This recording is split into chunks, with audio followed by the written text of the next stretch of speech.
নমস্কার, আমি ডক্টর অরিজিৎ দত্ত, একজন প্র্যাকটিসিং রেসপিরেটরি ফিজিশিয়ান, সাউথ কলকাতাতে। তো আপনাদের আজকে সিওপিডি নিয়ে কয়েকটা কথা বলবো।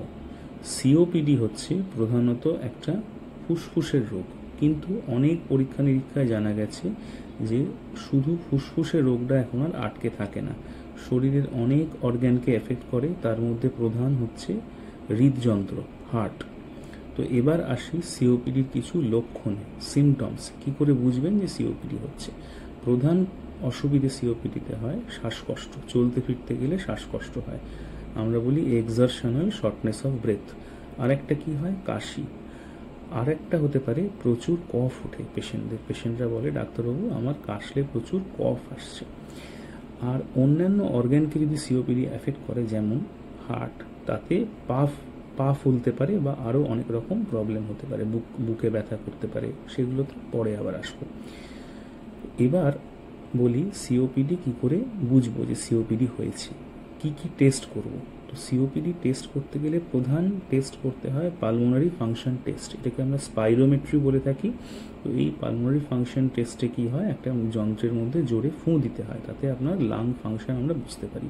এবার যদি বোঝা যায় যে আপনার সিওপিডি আছে, সিওপিডি যদি ধরা পড়ে, তার প্রথম চিকিৎসা হচ্ছে, যদি আপনি স্মোকার হন, স্মোকিং ছেড়ে দিতে হবে, কারণ সিওপিডির একটা প্রধান কারণ হচ্ছে স্মোকিং।